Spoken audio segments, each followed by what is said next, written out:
Bismillahirrahmanirrahim. Assalamualaikum warahmatullahi wabarakatuh. Salam sejahtera, selamat malam diucapkan kepada semua.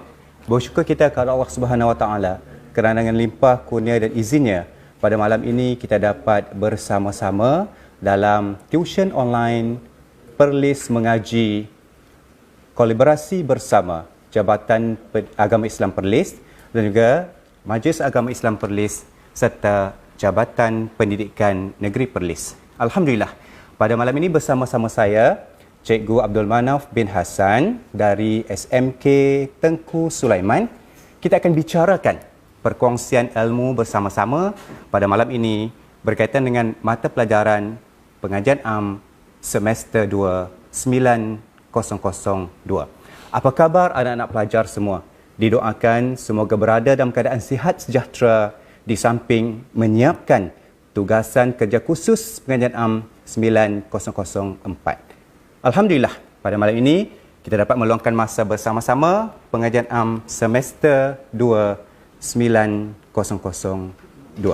Baiklah, sebelum kita berbicara dengan lebih lanjut lagi berkaitan dengan mata pelajaran Pengajian Am Semester 2 ini, terlebih dahulu cikgu paparkan beberapa perubahan tarikh peperiksaan daripada sumber Kementerian Pendidikan Malaysia yang mana untuk pengetahuan semua, khususnya anak-anak pelajar dan ibu bapa, bahawa sijil tinggi Persekolahan Malaysia Semester 2 sepatutnya dilangsungkan pada 6, 12, 13 dan 14 Mei 2020.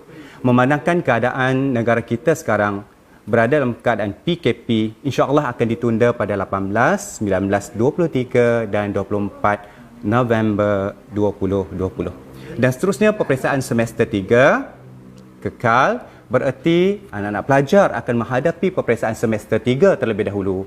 Dan sekiranya keputusan kurang memuaskan, maka boleh diulang untuk semester 2 pada 15 hingga 18 Mac 2021. Insya-Allah. Sama-samalah cikgu doakan semoga anak pelajar mendapat keputusan yang baik. Baiklah, kita teruskan untuk sukatan semester 2 Pengajian Am. Tema semester 2 anak-anak pelajar ialah Malaysia Maju dan Sejahtera. Berbicara soal Malaysia merupakan sebuah negara rentetan daripada semester 1 anak-anak pelajar, iaitu Malaysia Negara Berdaulat, yang mana terbentuknya sebuah negara itu hasil daripada kegigihan para pemimpin terdahulu dan akhirnya terbentuklah kerajaan dan rakyat, yang mana semester 1 rakyat memilih kerajaan melalui sistem pilihan raya demokrasi berparlimen. Baiklah, kita tidak boleh tinggalkan untuk memajukan Malaysia yang kita cintai ini dan sejahtera, maka kerajaan dan rakyat merupakan dua entiti yang sangat penting. Ya, para pelajar, kita harus faham bahawa kerajaan telah membina satu ideologi negara, iaitu rukun negara yang mempunyai 5 prinsip dan seterusnya wawasan 2020 yang mempunyai 9 cabaran dan dasar-dasar yang telah digubal oleh kerajaan, iaitu melibatkan dasar ekonomi, sosial dan budaya dan seterusnya pentadbiran. Manakala rakyat tidak boleh diketepikan. Kedua-dua entiti ini sangat penting dalam menjadikan Malaysia maju dan sejahtera. Maka rakyat merupakan modal insan, tenaga kerja dan juga pendukung kepada dasar-dasar kerajaan. Okey, baiklah, kita teruskan kepada beberapa petunjuk negara maju dan sejahtera seperti agama dan kepercayaan, ekonomi, politik, prasarana, sosial dan budaya, ekologi dan juga sains dan teknologi. Cikgu tidak berniat untuk memanjangkan petunjuk-petunjuk negara maju dan sejahtera kerana kebanyakan soalan daripada petunjuk-petunjuk negara maju dan sejahtera ini akan disoal dalam soalan struktur para pelajar, calon-calon STPM. Baiklah. Seterusnya kita lihat kepada format peperiksaan semester kedua yang harus difahami oleh para pelajar dan juga ibu bapa khususnya, kerana peperiksaan STPM ini sudah berubah. Yang pertama kita lihat kepada format peperiksaan semester 2 bahagian A. Soalan struktur sebanyak 15 markah, yang mana 4 soalan yang harus ataupun wajib dijawab oleh semua calon. Dan seterusnya bahagian B. Bahagian B ialah linear kepada bukan linear. Bermaksud di sini, satu petikan akan diberikan sama ada melibatkan laporan ekonomi, jabatan perangkaan dan yang sebagainya.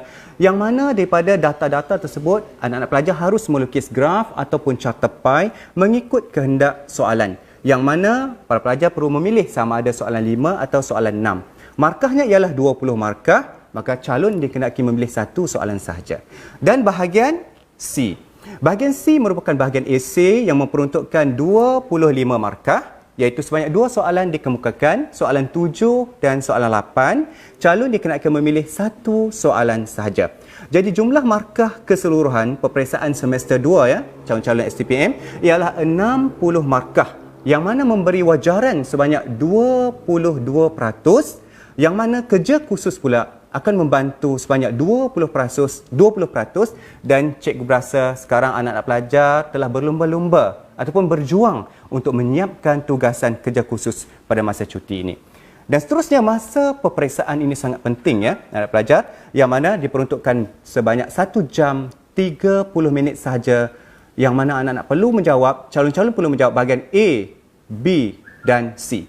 Bersama-sama cikgu pada hari ini kita akan bincangkan satu bahagian saja, iaitu bahagian C, esei, yang memperuntukkan markah sebanyak 25 markah.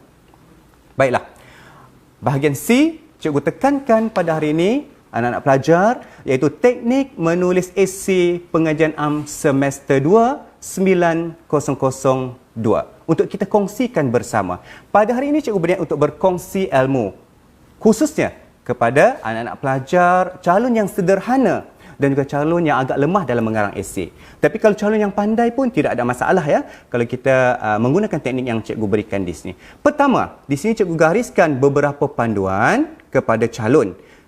Pertama, calon diwajibkan memberikan 5 idea sahaja. Setiap idea akan diberikan 2 markah. Idea yang tepat dan juga huraian yang baik juga 2 markah. Panjang karangan tidak boleh melebihi 400 patah perkataan. Seterusnya, yang ketiga, pendahuluan dan kesimpulan wajib ada. Buat secara ringkas sahaja, 2 ayat sudah memadai. Dan seterusnya, yang keempat, untuk perenggan idea, pastikan satu perenggan hanya dikemukakan 1 idea sahaja. Dan yang seterusnya, setiap perenggan mesti dimulakan dengan ayat idea yang jelas. Maksudnya yang tepat, yang jitu. Tiada contoh atau huraian dalam ayat idea. Dan yang seterusnya juga penting sebagai peringatan, ayat idea yang tidak diletakkan di awal ayat bagi setiap perenggan. Contohnya idea berada di tengah-tengah ataupun di akhir perenggan. Okey, yang cikgu warnakan warna biru di sini akan diberikan 1 markah sahaja. Begitu juga dengan huraian, walaupun baik tetapi idea berada di tengah-tengah atau di akhir perenggan juga akan diberikan 1 markah sahaja. Ya? Baik. Beberapa panduan telah cikgu berikan dan seterusnya kita selami perincian pemarkahan. Bak kata orang tua-tua ya, anak-anak pelajar, kalau kita tak kenal maka kita tak cinta. Jadi kita harus mengenali bagaimana perincian pemarkahan sebanyak 25 markah tersebut.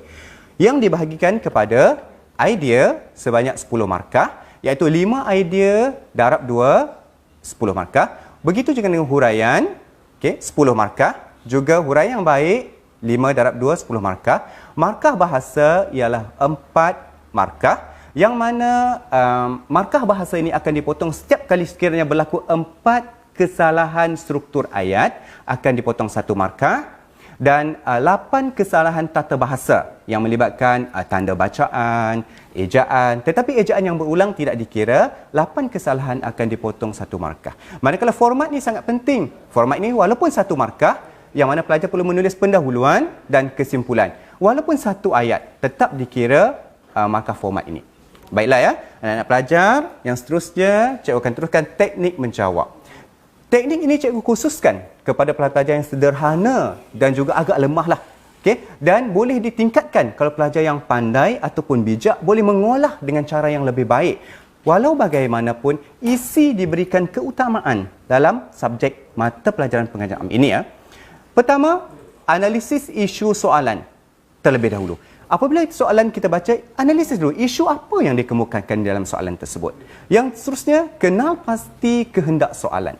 Apa kehendak soalan? Sama ada langkah, punca, manfaat, kepentingan, cabaran, halangan dan sebagainya. Dan seterusnya, kenal pasti kombinasi jawapan.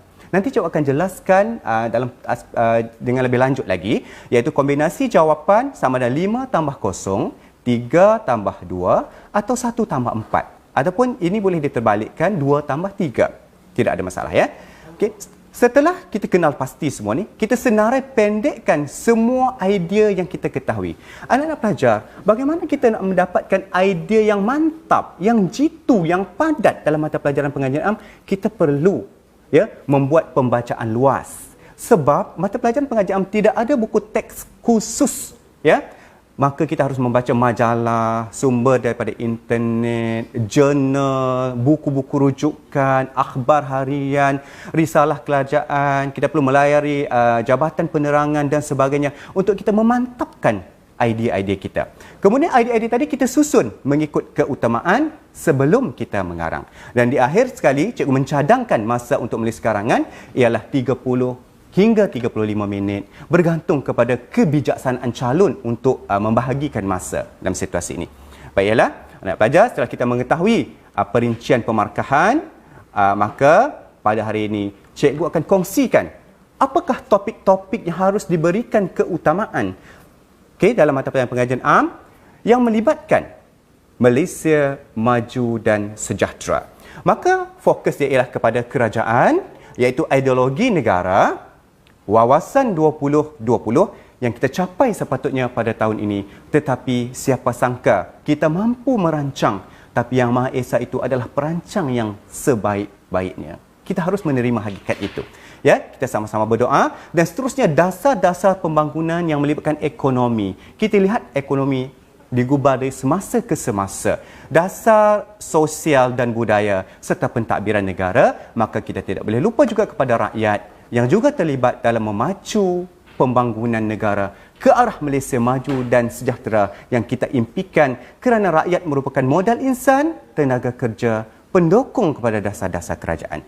Ini yang kita harus akui. Ya? Dan seterusnya, kita lihat kepada isu cabaran dan penyelesaian yang mana skop-skop ini harus diberikan keutamaan, iaitu agama dan kepercayaan, ekonomi, politik, prasarana, sosial dan budaya, integrasi dan perpaduan, ekologi, sains dan teknologi. Semua topik ini harus dikuasai oleh pelajar. Kita tak boleh main spot-spot Kita harus memahami setiap topik yang dibicarakan, kerana setiap aspek yang ada dalam tajuk topik yang cikgu berikan ini, inilah yang akan dikemukakan soalan dalam peperiksaan.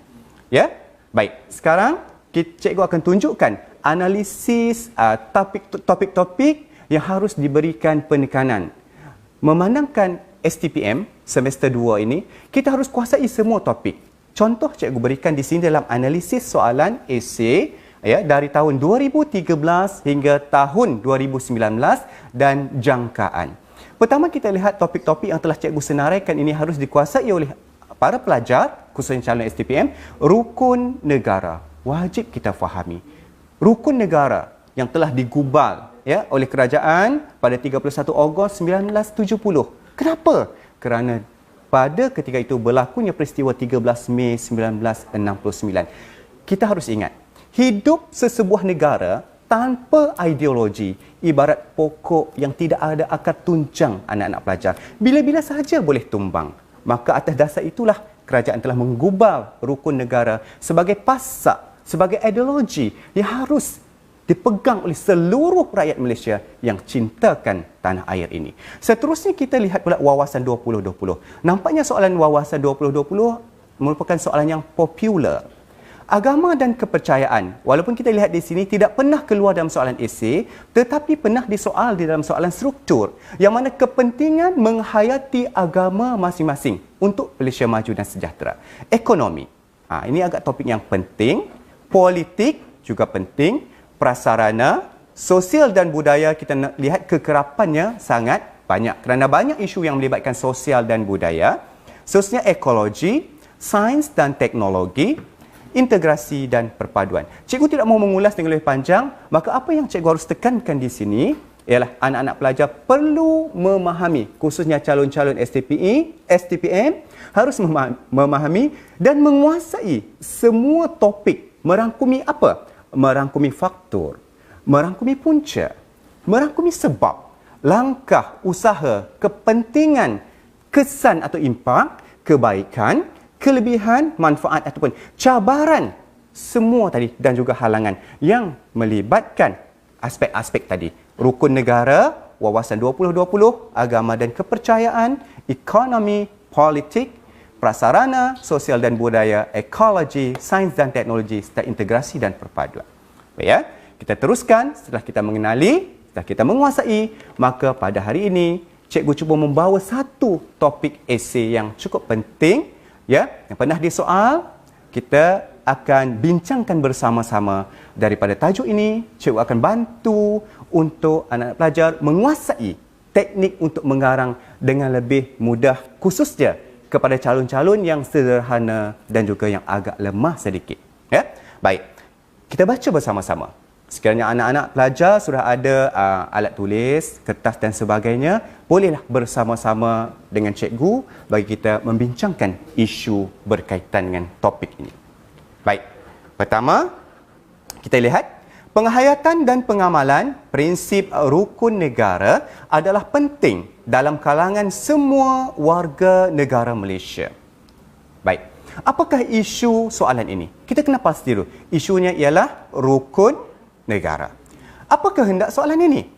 Kehendak soalannya ialah adalah penting, yang cikgu merahkan warnanya di situ, iaitu kepentingan menghayati dan mengamalkan prinsip rukun negara.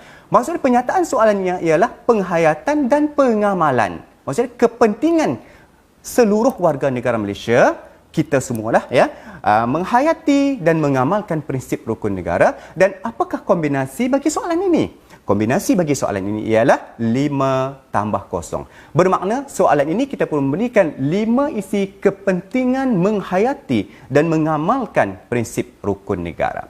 Baiklah anak pelajar, kita teruskan. Apabila kita sudah fahami, lihat, kita cambahkan idea kita. Sekiranya dalam peperiksaan, anak pelajar buatlah catatan ya, di dalam kertas soalan ataupun kertas garisan yang telah diberikan itu, buat sedikit catatan, cambahkan idea tadi. Walaupun soalan kita nakkan 5 isi, cambahkan lebih. Kemudian susun mengikut keutamaan isi. Di sini cikgu bantu bersama-sama, iaitu cikgu cambahkan isi tersebut, kepentingan menghayati dan mengamalkan prinsip rukun negara, membentuk perpaduan rakyat berbilang kaum, meningkatkan semangat patriotik, mengukuhkan jati diri, membentuk warga negara yang bermoral dan beretika, dan seterusnya membentuk sebuah masyarakat yang liberal serta memelihara cara hidup yang demokratik. Ini cikgu cambahkan. Kemudian cikgu susunkan. Begitu juga anak-anak pelajar nanti susunkan keutamaan isi itu mengikut yang mana kita nak letak terlebih dahulu. Yang mana kita boleh hurai dengan lebih baik.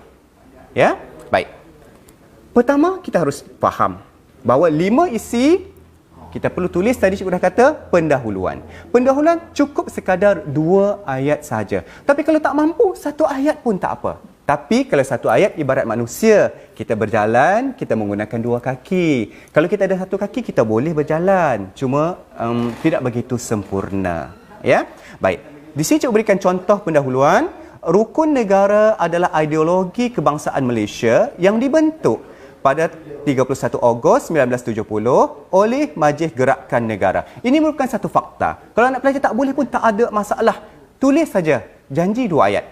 Okey, kemudian oleh itu jawab penyataan soalan. Rukun negara perlu dihayati oleh semua warga negara Malaysia. Cukup. Ya? Baik. Dan seterusnya cikgu telah letakkan idea ataupun isi yang pertama, membentuk perpaduan rakyat berbilang kaum. Baik. Kita timbulkan teknik persoalan. Ya, kita timbulkan teknik persoalan. Kenapa? Mengapa? Bagaimana? Apakah kesannya? Anak-anak pelajar sudah biasa mengikuti berbentuk persoalan ini ketika SPM untuk menjawab soalan bahasa Melayu. Hari ini cikgu teruskan lagi. Pertama, membentuk perpaduan rakyat berbilang kaum. Kenapa? Mengapa perlunya? Kerana rukun negara menjadi doktrin masyarakat majmuk. Bagaimana rukun negara menjadi panduan ke arah pembentukan perpaduan nasional? Apa kesannya sekira rakyat menghayati dan membentuk perpaduan dalam kalangan rakyat berbilang kaum ini melalui penghayatan terhadap rukun negara, maka melahirkan perasaan saling menghormati dan bertolak ansur. Maka huraian yang keempat, iaitu ayat contoh ataupun rumusan kecil, maka mulakan ayat dengan sebagai contoh. Ataupun jelaslah bahawa. Maka dalam satu perenggan, anak-anak pelajar perlu tulis 4 atau 5 ayat saja dengan syarat idea yang tepat.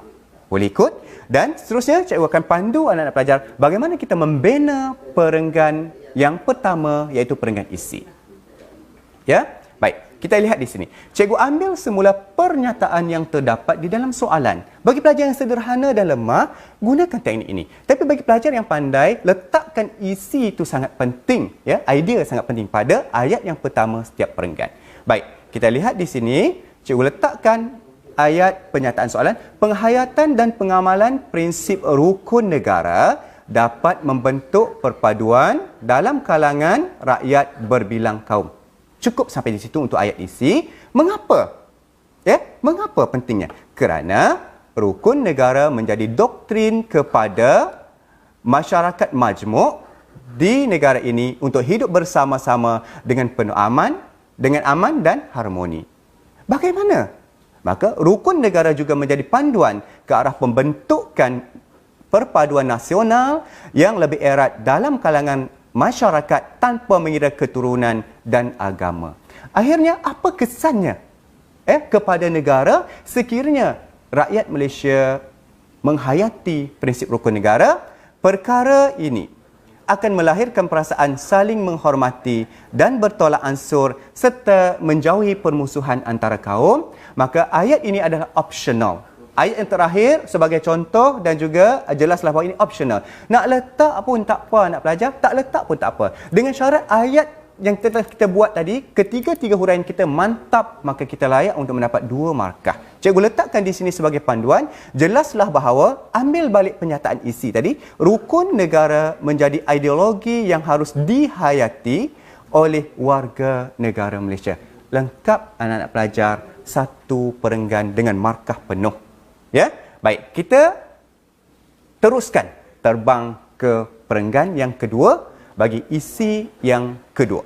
Ya, anak-anak pelajar, cepat sangat tak? Kalau rasa cepat, cikgu mengejar masa sebenarnya. Tak apa, nanti kita boleh bincangkan lagi. Baik, kita lihat susunan idea yang kedua, iaitu melahirkan rakyat Malaysia berjiwa patriotik.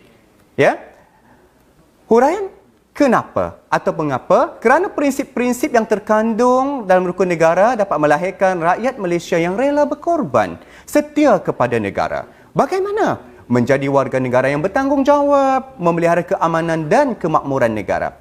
Apa kesannya? Maka maruah negara terpelihara kerana rakyat yang mempunyai jati diri yang teguh. Maka huraian yang keempat, contoh ataupun rumusan kecil, optional, cikgu katakan tadi, letakkan sebagai contoh dan jelaslah bahawa maka cikgu pandu untuk perenggan yang kedua, kita letakkan selain itu. Sebagai penanda wacana, untuk apa anak-anak pelajar? Untuk kita menjaga unsur-unsur bahasa, koheren dan kohesi agar kita dapat markah dengan baik. Tak maulah markah dapat 1,5, ya. Pelajar tingkatan 6. Baik, kita letakkan penanda wacana. Selain itu, ambil balik pernyataan ayat dalam soalan tadi. Penghayatan dan pengamalan prinsip rukun negara dapat melahirkan rakyat Malaysia yang berjiwa patriotik. Isi kita yang kedua. Ya, mengapa? Kenapa? Prinsip-prinsip yang terkandung dalam rukun negara dapat melahirkan rakyat yang rela berkorban, setia kepada negara dan menghormati perlembagaan persekutuan. Ya, bagaimana situasi ini akan melahirkan warga negara Malaysia yang bertanggungjawab dalam memelihara keamanan dan kemakmuran negara. Akhirnya, apakah kesannya kepada negara anak-anak pelajar? kesannya maruah negara akan terpelihara kerana mempunyai warga negara yang berjiwa patriotik dan tidak mudah terpengaruh dengan budaya negatif. Jelas anak-anak pelajar? Boleh ikut? Alhamdulillah, cikgu teruskan sebagai garis panduan yang seterusnya untuk kita bina isi yang ketiga. Iaitu idea yang ketiga, cikgu letakkan di sini, membentuk warga negara yang bermoral dan beretika. Ya, kenapa pentingnya warga negara yang bermoral dan beretika? Apabila penghayatan dan pengamalan kepada rukun negara ini tersemat dalam jiwa mereka. Prinsip kepercayaan kepada Tuhan mampu menerapkan kepercayaan beragama, kerohanian dan budi pekerti yang luhur. Sebab itulah prinsip rukun negara yang pertama, para pelajar, diletakkan kepercayaan kepada Tuhan. Ya? Kepercayaan kepada Tuhan. Kemudian bagaimana pengamalan nilai kesopanan dan kesusilaan dapat membentuk warga negara yang bertata susila dan bermoral tinggi. Ini adalah prinsip yang terakhir, kesopanan dan kesusilaan.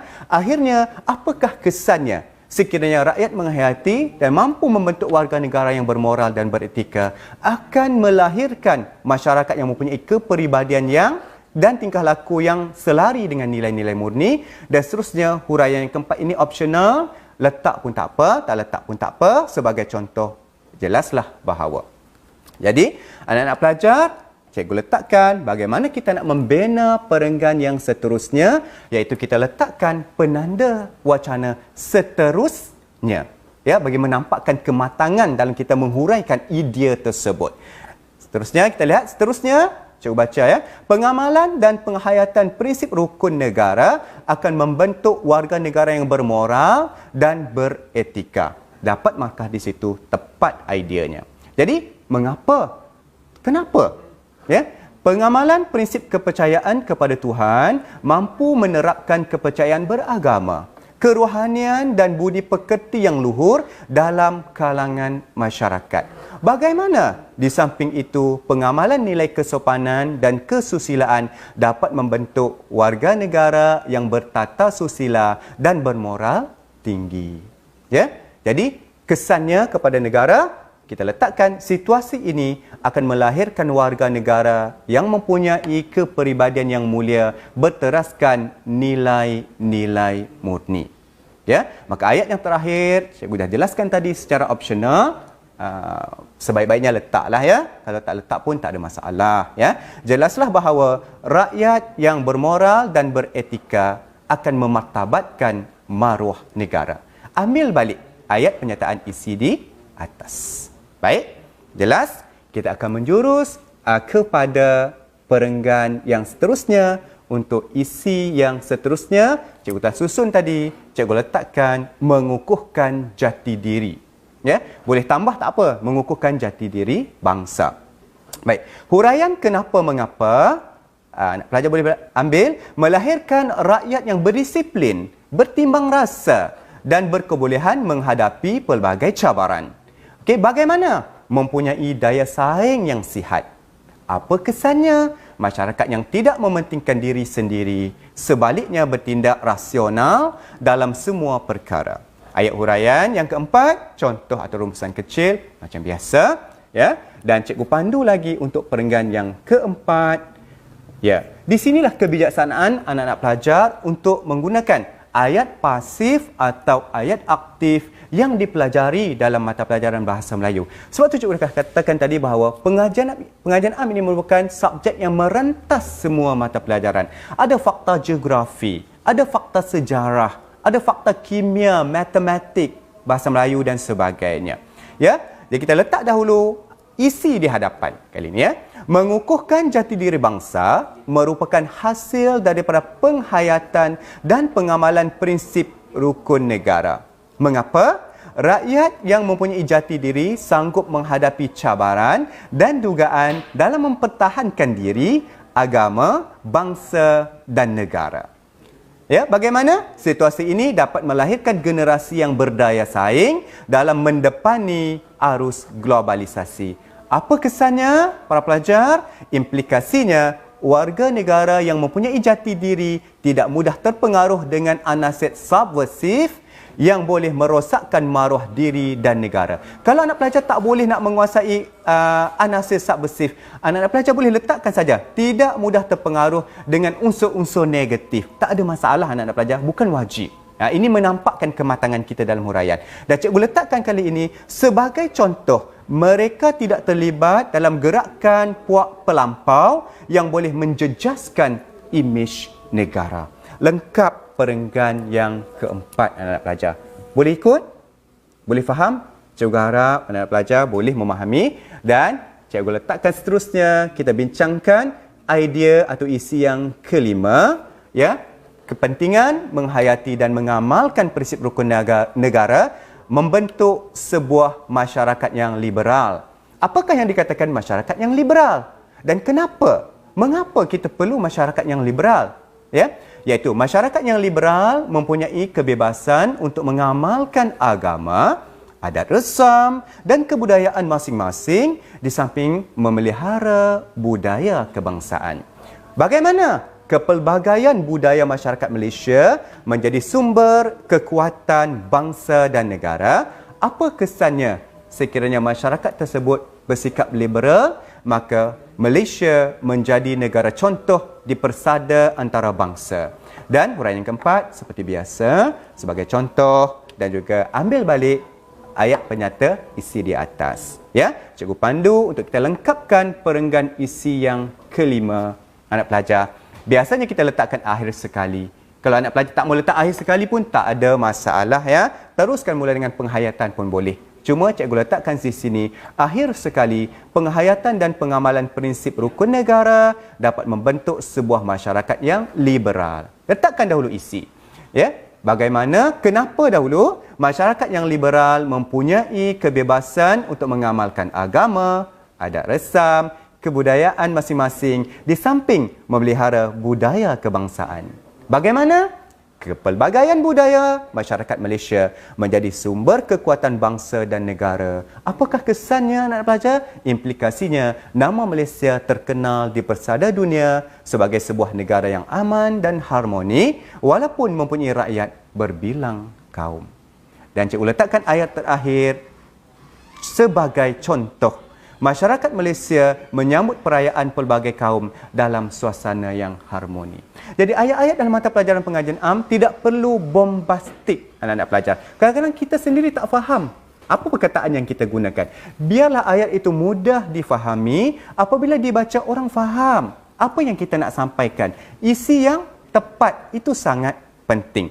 Dan sebagai melengkapkan untuk mendapat format iaitu 1 markah, maka kita bincang kesimpulannya. Sudah kata tadi, kesimpulannya, anak pelajar letak saja kesimpulannya. Tidak perlu sebagai konklusi, generalisasinya, justifikasinya.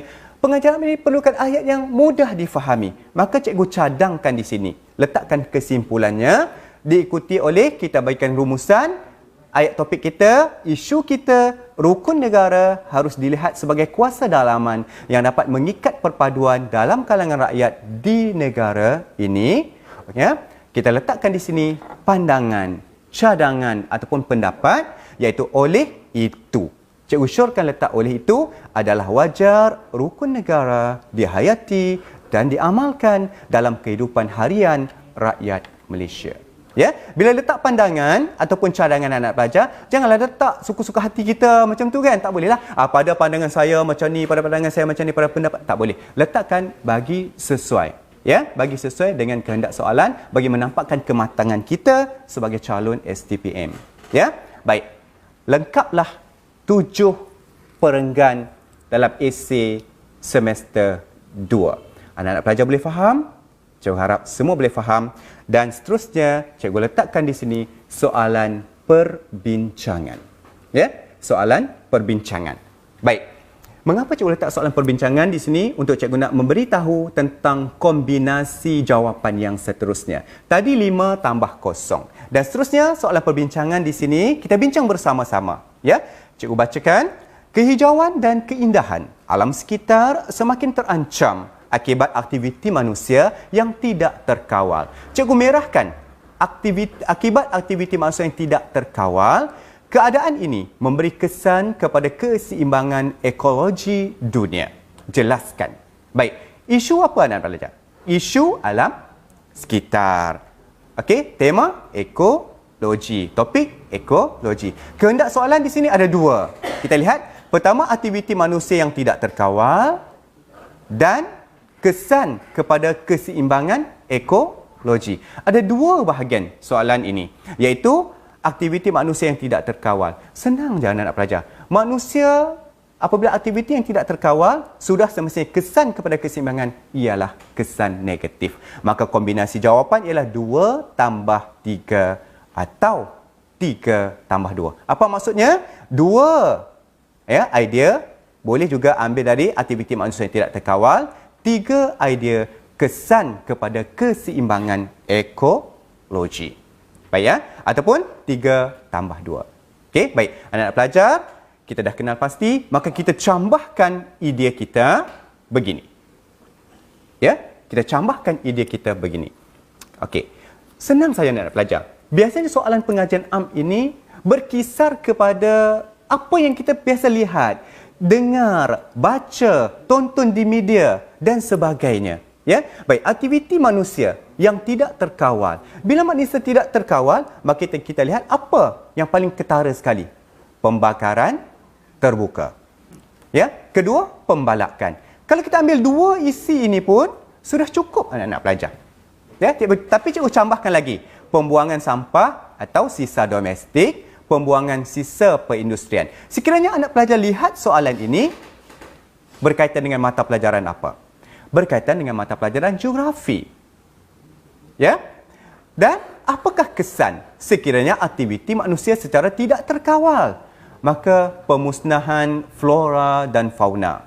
Berlakunya pemanasan global, pergerakan tanah dan juga kekurangan sumber air bersih. Kalau kita ambil di sini dua idea tadi, pembakaran terbuka dan juga pembalakan, maka ambil untuk kesan 3, iaitu pemusnahan habitat flora dan fauna, pemanasan global dan juga kekurangan sumber air bersih. Sekiranya kita ambil di sini pembuangan sisa perindustrian, pembakaran terbuka, pembalakan, maka ambil di sini pemusnahan habitat flora dan fauna dan juga pemanasan global. Itu yang cikgu nak terangkan tentang kombinasi 2 tambah 3 atau 3 tambah 2. Anak-anak pelajar boleh ikut?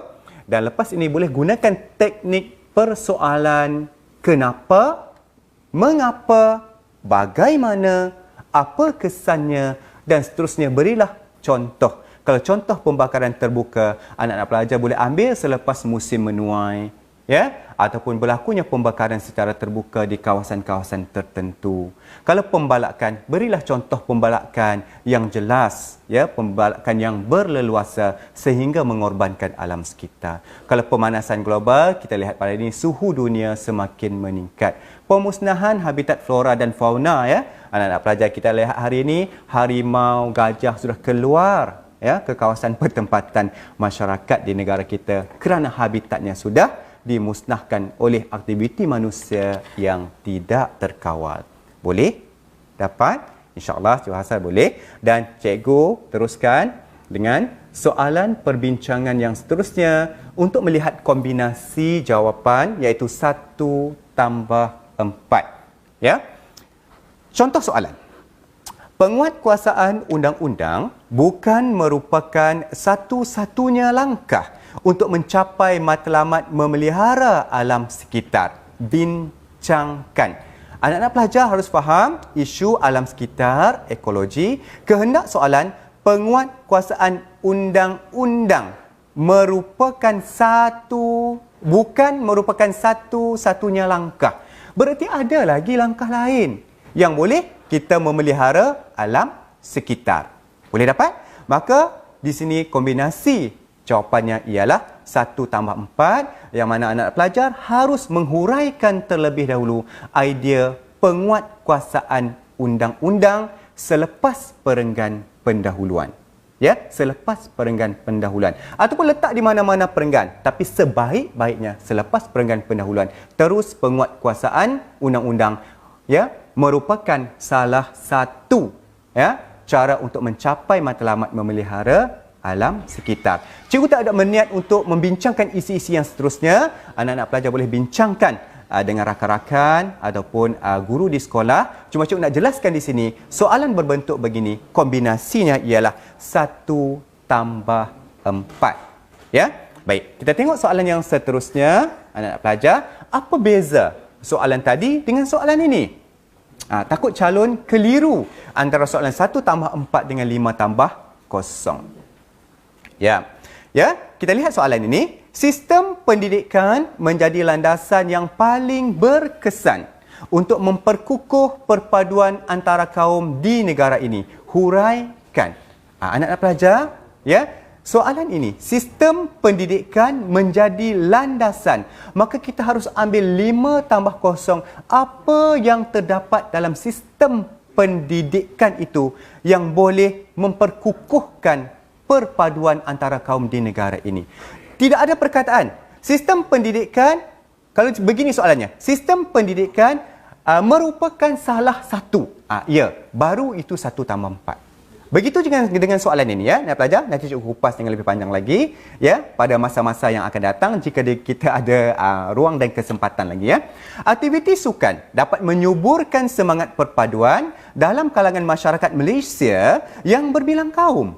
Huraikan. Di sini aktiviti sukan. Tidak terdapat soalan di sini. Aktiviti sukan merupakan salah satu ataupun aktiviti sukan bukan satu-satunya.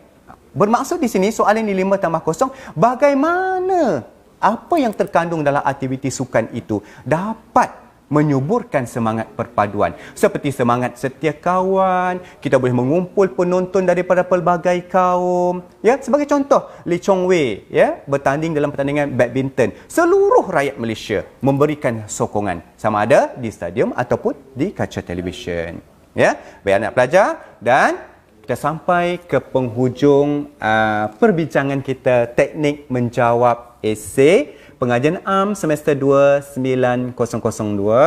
Ya, cikgu tinggalkan persoalan, ya, kepada anak-anak pelajar untuk dibincangkan bersama-sama dengan cikgu, guru-guru ataupun rakan-rakan dalam grup WhatsApp, Telegram, Google Classroom dan sebagainya.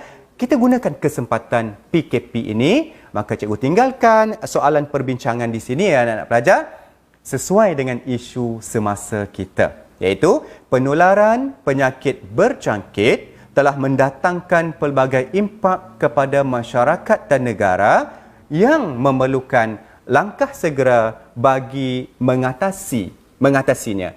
Bincangkan.